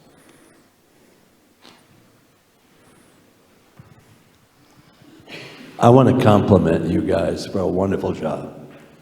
And I'm the old goat in the room, but I've been the most involved in politics of anyone in the room. And if Washington and our state would run politically as collegial as you guys did in presenting and educate us, and a lady to come off the bench in 2 days, suit up and drive to Vail. Thank you very much for coming. But you're a wonderful panel, and one of my concerns for the world today is some things that you talked about today is they throw out dates of when things are going to be done. 2030, no more fossil burning cars in California. That's not going to happen. And then electric cars, they don't pollute. Not right. A few years back, what was the solution to oil and gas? You remember corn in Iowa? Mm-hmm. And all those articles they wrote about corn? How did that play out? And then they came up with the studies of how much fuel that they... No, it wasn't her fault, believe me. What did it cost to actually do that? And I think the thing that for all of us to realize is it takes all the above to make it work. Mm-hmm. And there's going to be someday that if you don't all have each other, you're going to be sorry you don't have all each other, because we're going to need all of us. So I thank you for being a great group and how collegial you were, and I thank you, James, for bringing a subject I knew a little less than nothing about. So thank you. Thank you. You bet. Firstly, thanks for a very good and informative panel. You've focused, not surprisingly, very much on the topic of the clean energy transition at a sort of macro system level, and I was just going to throw a bit of a fastball and pivot it to a personal level, because I'm sure there's a lot of people in the room and online who look at the challenge of climate change and want to know what part they could play.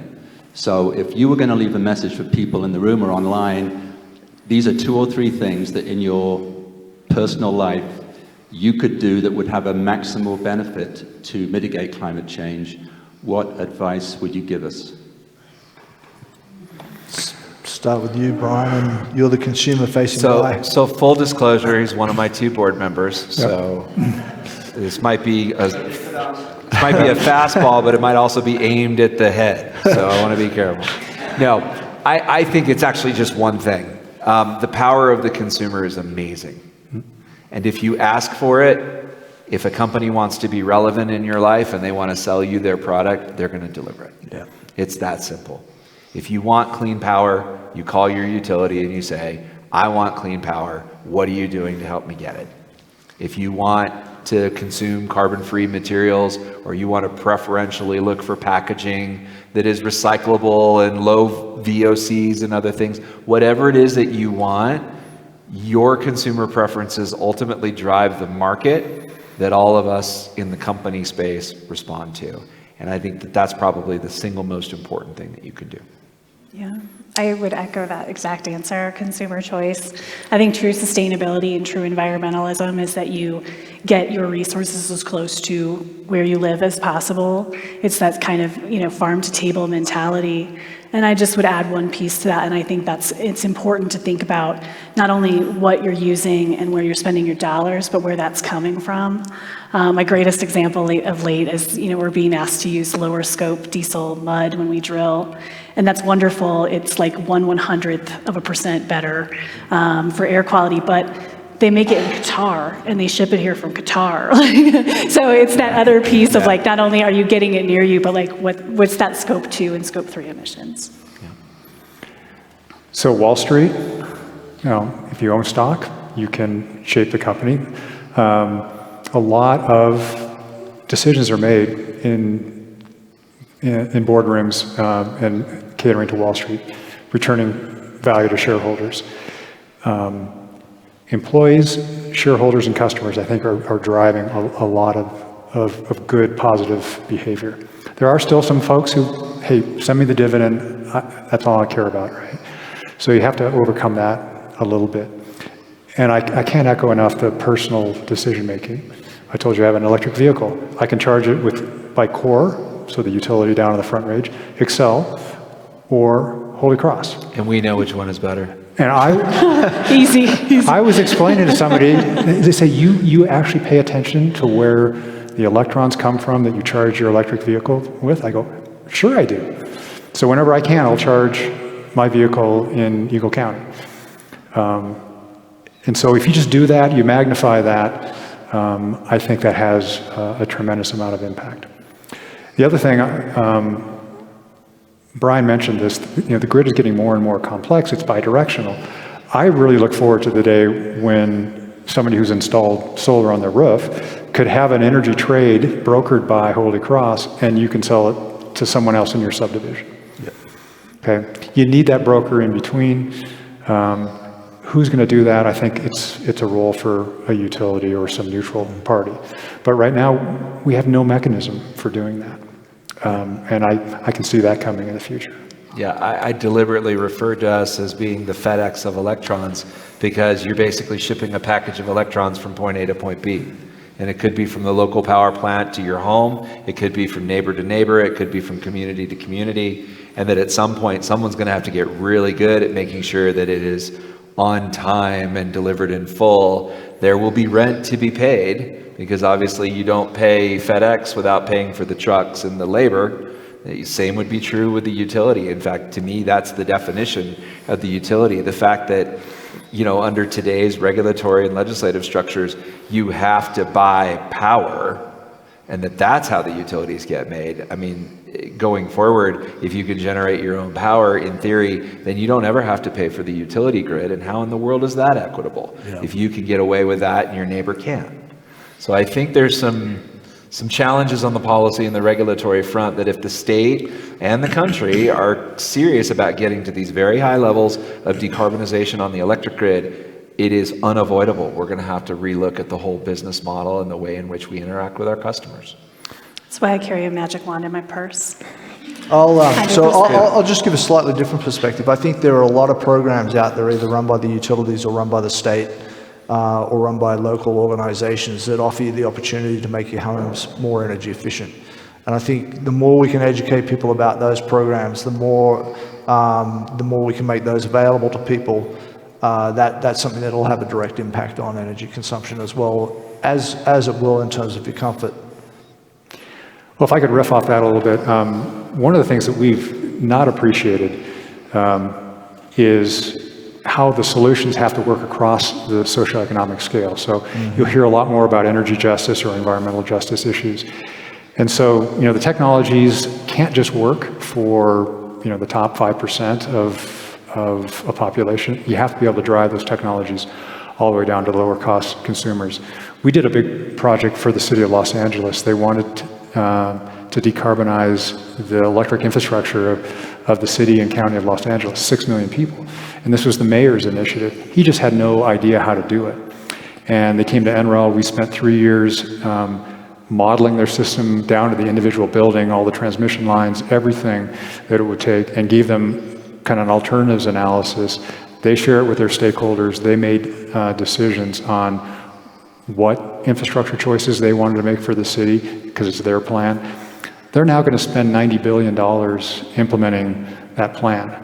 Well, very few cities can afford that, but even within the city of Los Angeles, there are parts of the city that a rooftop couldn't support solar. The building stock is not good enough in some of the underserved areas. So we have to think about solutions that work kind of the whole way. That's a huge challenge. And Brian, I know you do that for some of your customers. But that's not, because I think this room is probably the ones that probably could afford those energy efficiency. That made me think about it. How do you push that down across the whole spectrum? We have to think about that. And I think, state governments and local governments are recognizing the need for, programs that support the lower socioeconomic groups. Yeah, it makes good sense if you're spending less on electricity. Sorry, Brian. Yep. You have more for food, more for other activities, things you might want to do. So that's real money in a pocketbook. All right. We just want to pull that thread briefly. We actually have our local solutions experts here in the room with us with Walking Mountains. So I'm going to give the mic to Will just to share a little bit about what your options are locally right here, right now.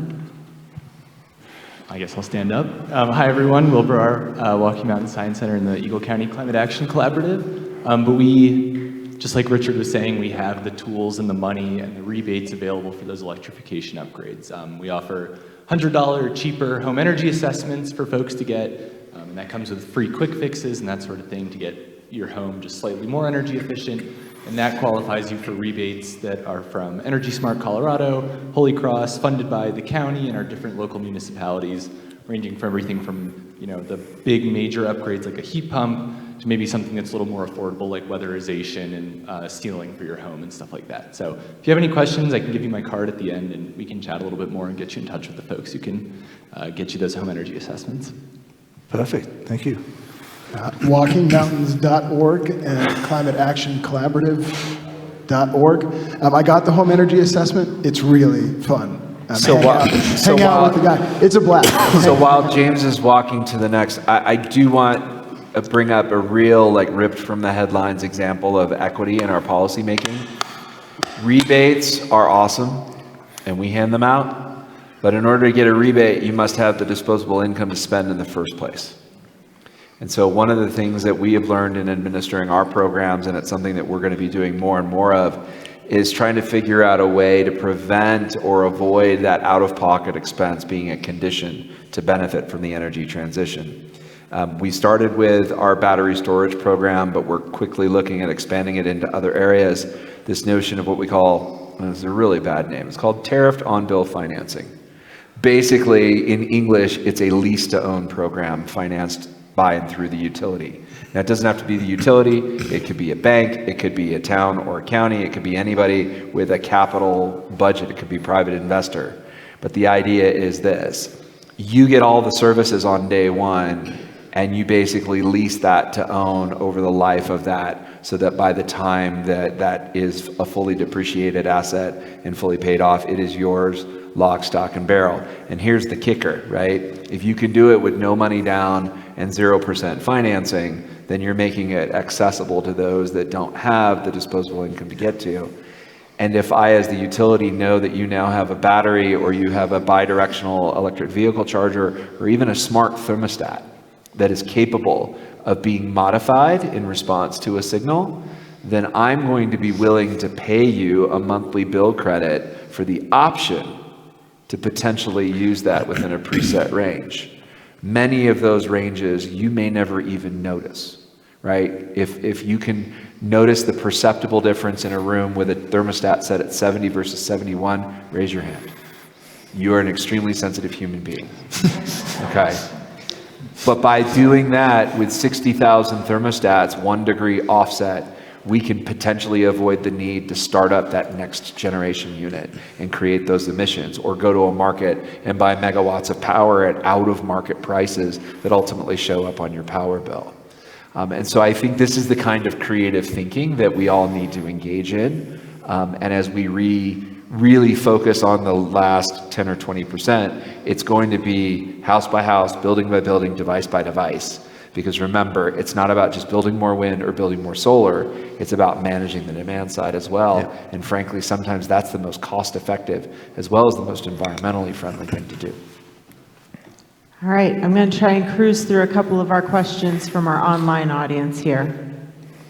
What do you think of Bjorn Lomborg's frequently published opinion that a lot of the conversation about global warming is vastly exaggerated? I disagree. Yeah. I think that's real. And I represent the oil and gas industry, and I'm not afraid to say it. We were one of the first trade associations to come out with a climate policy. And I think, I can't speak to that specific person or the article, but I think, climate change is absolutely real. It's happening, and we need to fight it with every tool in the toolbox. There was a event a week or so. Joel Gratz, if you know Joel, he does open snow. He's a meteorologist that caters to kind of the outdoor crowd. And he made a really nice statement about this. He said, especially for places like Eagle County, the amount of precipitation is not going to change. At least that's what he's seeing. Do you agree with this, Mr. Meteorologist? But the temperature changes, and our snowpack is super sensitive to a couple degrees temperature variability. I can remember 2 years ago, just looking out at Beaver Creek for months into the winter, there was a 10,000 foot kind of snow line. Above Spruce Saddle, you had snow. Below that, you didn't have much snow. That's the impact of just a couple degrees of temperature. Now, that's not climate change, that's just seasonal variation. But we're seeing more and more of this. The thing that scares me is it's going to be very disruptive. You'll have populations, sea level rise, you'll displace millions and millions of people. Where are they going to go? Now, that's not a Colorado problem, but that's a world problem. That's driven by climate change. Well, it is going to be a Colorado problem, Bill, because all those Californians along the coast are going to have to have somewhere to go. I thought it was Texas. Sorry, I was born in Southern California. I can rip on my own. It's been a few years since I've read Bjorn's work or heard him, but I think the essence of his comparison is that there's a lot of other societal things that are worth spending money on, and I don't disagree with that.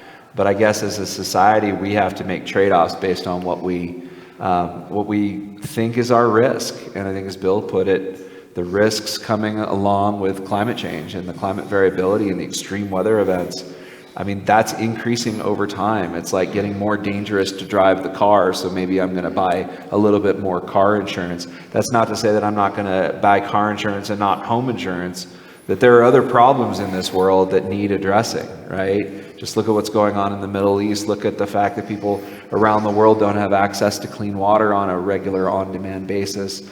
Think about some of the other development challenges that are on the agenda. That doesn't mean because of climate change we stop investing in those or dealing with those. And what's really interesting is that climate change actually makes those worse. Yep. And so if we ignore one to save the other, we're going to actually be spending more money, and given his economic background, that's not a good thing. All right, shifting to a couple tech battery-focused different questions. One person's asking about the new Japanese battery technology that was just announced, but also specific questions about what next-gen long-cycle battery tech are you looking at, such as iron flow batteries or something similar? So the person's probably referring to Toyota's announcement that they have a remarkable new battery technology. Nobody's seen it, so there's a little bit of interest, and they want to see the actual data on that. But that would be remarkable if you could extend the range and have better performance. That would make electric vehicles even more interesting. But those kinds of things are going to come along. We're seeing increases year over year. That's one of the fun things about being the position that I'm in at a laboratory. I started to answer a question this way, but the reduction in solar and wind is marching down a learning curve. I talked about the perovskites getting maybe a big step function decrease. But year over year, there's a decrease. You do that for 4, 5, or 10 years, you're going to be undercutting a lot of the other technologies, many of which are increasing in cost with inflation or increased regulatory. You know, the oil and gas rules in Colorado actually make the product a little more expensive. Okay, so costs are going up. And so the promise of some of these technologies is that they will undercut the incumbent technologies given enough time. So that's why I love R&D, I love the research. It has made a substantial difference. It's really helped fuel the energy transition, just the investment in innovation and moving those two new technologies forward. I would say that we also participate in that. We have been challenged by Governor Polis to reduce our NOx emissions in the ozone non-attainment area by 30% by 2025 and 50% by 2050. And we're using battery technology on our drilling rigs to reduce the amount of diesel that we use, natural gas engines. And so we're using big battery technology, and we'll be setting up a steering committee to look at how we can hit those targets in the near term by 2030 as well. So it's something that's actively used by a lot of industries. And maybe I'll pitch the flow battery question to Brian. I mean, those are grid scale solutions, right? You're not going to have a flow battery in a car. You're going to have that. It's a big, heavy piece of equipment, but it has utility in a microgrid or, you know, kind of giving the longer term storage that Brian was talking about. Yeah, I think the longer term storage question is probably one of the remaining great frontiers in the R&D world, although there are a number of candidates that are out there. You know, the challenge for us is that as we look at our profile, what's left to serve, we just don't see the need for this long duration storage in the near term. That's not to say that we won't in the longer term. And it's, again, very much a function of what kind of your remaining demands are. So XL Energy looks at it and says, well, we've got larger areas, and so maybe we need more of a long duration storage. They've got a project going in Pueblo in the next few years that is basically accelerated rusting. It's an iron air battery that consumes energy to rust and then releases it when that rust, that chemical process is reversed. We've looked at green hydrogen and found it wanting from an economic perspective. We can get the flexibility that we need for our particular system in some other way. That doesn't mean that it won't be an option in the future if we continue to learn and progress and move things down the cost curve. So I will say, though, going back to a point that I made, that there is a lot of work to decarbonize the power sector before we get to the need for solutions like those, right? We can switch from coal to natural gas. We can use less natural gas in the facilities that are operating as we bring in more wind and more solar, and the natural gas fills those peaks and valleys. And you can get a long way. You can get 60, 70, even 80%. You add in demand response, you can go even a little bit further. It's that last 10% that's going to be the hardest. And I think at that point, you have to say, just like we're talking about climate change versus cholera in third world countries, right? Where is the dollar best spent on climate abatement? Is it putting yet more solar on my rooftop? Or is it empowering my vehicle to interact with the grid so that it can help create the flexibility that it needs? Or is it better yet, doing something for steel making or for chemistry or for oil and gas and using it for carbon capture and storage as opposed to that nth degree of up the cost curve we go? Those are the conversations. When we start having those statewide, I'll know we're in business. When do you think that's going to be? Softball question. So true story, if you look at all the commitments made by the utilities over the last couple of years, we will be close to 95% decarbonized as a sector in Colorado by 2040. So if everybody, XL, Black Hills Core, you know, Tri-State, all of us hit our marks. And I will argue that that's like good enough, right? That's good enough when you've got the other 2/3 of the carbon in the state's economy out there to be addressed. Now, obviously, there's bleed over through electric vehicles and electrification and so on, But that's not going to happen at the speed of policy. It's going to happen at the speed of that capital stock turnover, right? Replace an old fossil with a new electric, right? That's probably the time frame, 2030, 2035, where we'll start to have those interesting conversations about trade-offs between, do we just crank on the utilities and the electric some more because it's easy and we know how to regulate them? Or do we start to now look at the rest of the energy economy and think smartly about how to get there? So Brian, who's going to make those capital investments? Sorry, Private James. sector. Private sector. Yep. You always come back to it, like who's got the money to make those investments? It's going to be the companies that are investing in the infrastructure to serve those customers. And so I go back again to, if you as a customer ask for it, a company will find you and satisfy your need. It might not be the same company that we had before, right? There are lots of landline companies that are no longer with us because they decided not to serve the cellular need. Some did, but not everybody made the transition. And so that's why I say it's either going to happen with or without us, and all of us that are leading companies or in boardrooms have got to figure out how it's going to be with us and not without us.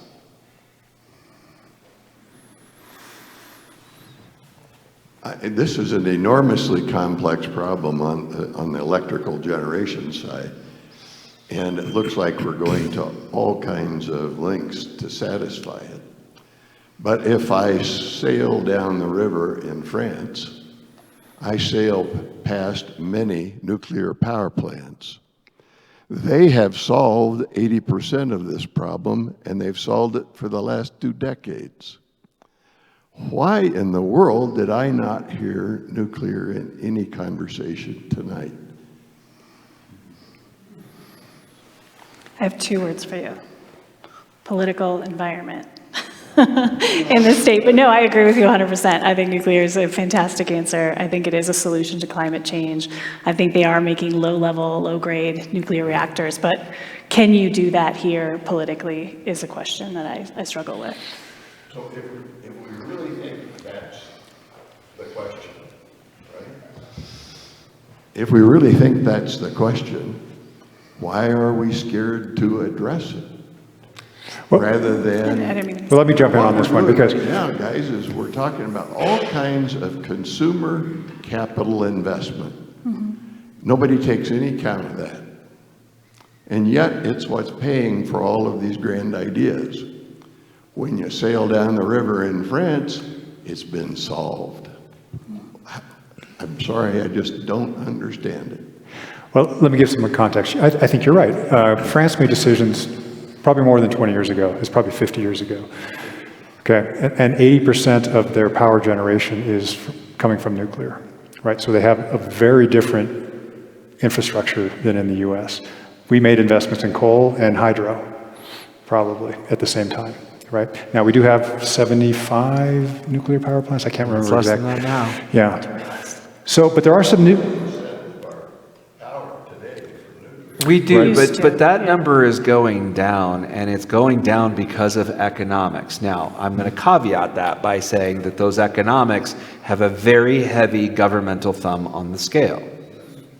So that's part of it, but increasingly, the existing nuclear reactors are finding it difficult to compete economically in a market where they're not allowed to operate in what's called base load mode, where they produce at their nameplate capacity 24/7. And so the French have mastered this. They've designed a market that says we're going to allow the reactors to operate and we're going to not move them, except in an emergency. And then we're going to try to fill the remaining 20% with the wind and the solar and the batteries and all of that. And that is a perfectly acceptable method of decarbonizing, provided that you are either comfortable with the other environmental impacts or you've figured out a way to manage those. And I will say, given my experience in the federal government, we have not figured out a way to manage the spent nuclear fuel challenge. We've not figured out who takes responsibility for the waste when it's done. We have not figured out that, as the French did, using the fuel several times through actually gets you a easier product to handle at the back end of it. I think there's some new technology on the horizon. It's actually not new. It's been floating around in the nation's submarines for almost that long, and we're just taking it out of the water and putting it on land. And I'll be really curious to see how the first one of these small modular reactors at the Idaho National Lab in their test site, how that works out. Yeah, it's marvel. You know, and we know, we've already done the work, and I say we as though I were still a member of the team, but back when I was at NREL, we were doing work on how to manage and operate a combined nuclear and renewables power system. And we know how to do it. They're actually quite complementary. Nuclear power plants, they're about 1,000 megawatts, right? So it's a big plant. The small modular reactors that Brian mentioned, that's new technology. It's not quite ready for commercial use, but we're talking, 1/10 the size, maybe down to 1/20th, 1/50th of the size, which then opens up very different possibilities where those can be much more distributed. But they're going to have to be proven to be safe. They're designed to be fail-safe. So there are some really promising attributes of these SMRs. We've got to get there with the economics. If you can find an SMR company, several of these are backed by Bill Gates and other investors, if you can get them to quote the price per kilowatt hour, I would be surprised. They are so evasive.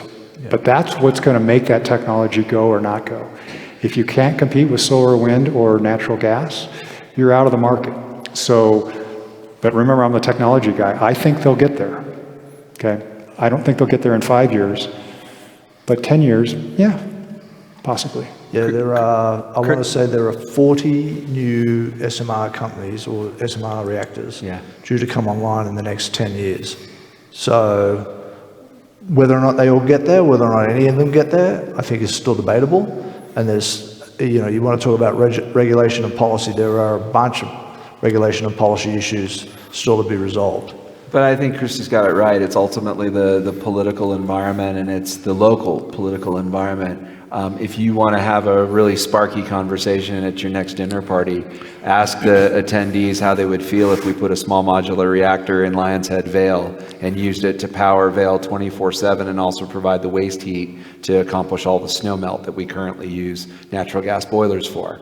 I'm sure you will have multiple opinions and no end of wonderful conversation. Yeah. Bring lots of wine. You're lining up our conversation for later, I can tell. Yeah, right. Spicy dinner.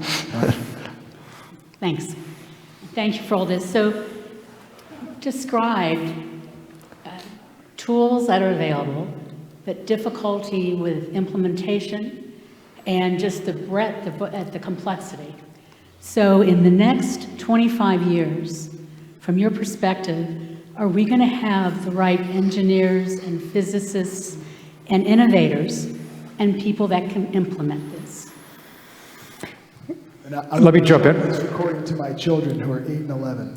Yeah, okay. So, well, no, that's the point, right? Yeah. We get, at Holy Cross, we're a small little utility in the middle of western Colorado. We're drawing these tremendously talented and motivated scientists and engineers and economists, and we're bringing in these folks from all over the place, including right here in Colorado.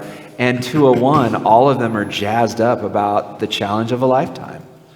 And so I'm super enthusiastic that we'll have the human resources on that side of the fence. It's the other side of the fence. It's the craft labor. It's the electricians. It's the pipe fitters. It's all of the folks that actually go and do the work that the really excited people design and go, oh, it's beautiful. You got to go and build it, and you got to go and operate it. And that's the thing that we can't lose sight of. So we need that vocational training just as much as we need the engineering and the collegiate degrees and all of that. I worry about the other stuff more. I thank you for asking that question, because it's a really important one. A lot of the industrial jobs or blue-collar jobs that exist today are readily used in the energy transition.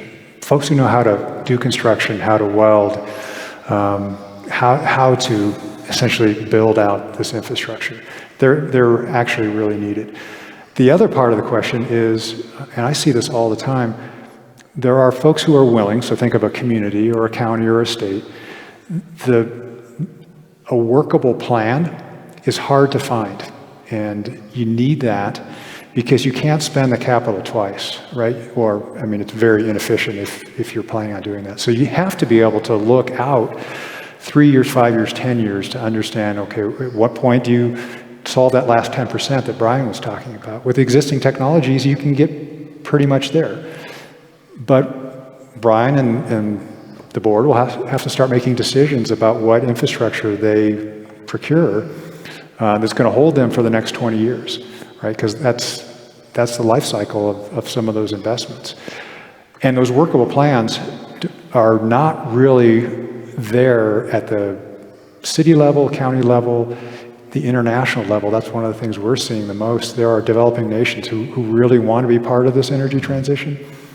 And there's money available. The World Bank and other dollars are there. Capital exists, but they're not going to come in until there's a workable plan.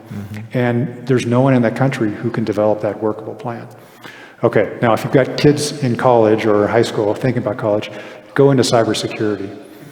You know, That's real talk. That's real talk. So you're a power system engineer, so you understand the grid and you understand computers and threats to computers. Those people are so hard to find. They are the unicorns right now. I don't know how you find your cybersecurity. When I managed a team at the lab of just those people, I was like, y'all do what you want. Because it's all going to be good, and I just got to keep figuring out how to feed you money to do it. Yeah, I think that the workable plan is for Colorado, again, that's where I work, so I'm bringing it back to that, but that's what keeps me up at night, right? Like we have a greenhouse gas roadmap 1.0 that the Energy Office has put forward, and they put a lot of thought into it, and they've implemented the strategies. They're now in regulation. We have to reduce our greenhouse gas emissions by 26% by 2030, 36% by 2025, 2030, 50%, you know, and it goes on and on. The utilities have one as well. The transportation sector has one, buildings has one, large manufacturing has one, our midstream capacity has one, all at 20%. But nobody has asked the question of what happens when you do that everywhere, all at once, all the time. You know, what happens to each other when we do that? And have we sat down and had that conversation and made a workable plan? And I would argue that we have not in Colorado yet. And with the first target being 2025, it makes me nervous, and that's what keeps me awake at night when I think about raising my children here, and whether I can turn my lights on or not. So, for whatever that's worth. Labor, I'm sure, is an issue as well, but I work for a trade association. So just move them up here. We'll take care of the lights, don't worry. Sure. Richard, do you have a closing thought for us? No, I think this panel has been fantastic, and I want to thank the audience for their great questions. Thank my panelists for participating. A phenomenal panel you assembled. Richard Adams, Bill Ferris, Christy Woodward, and Brian Hannigan. What a phenomenal discussion. Thank you.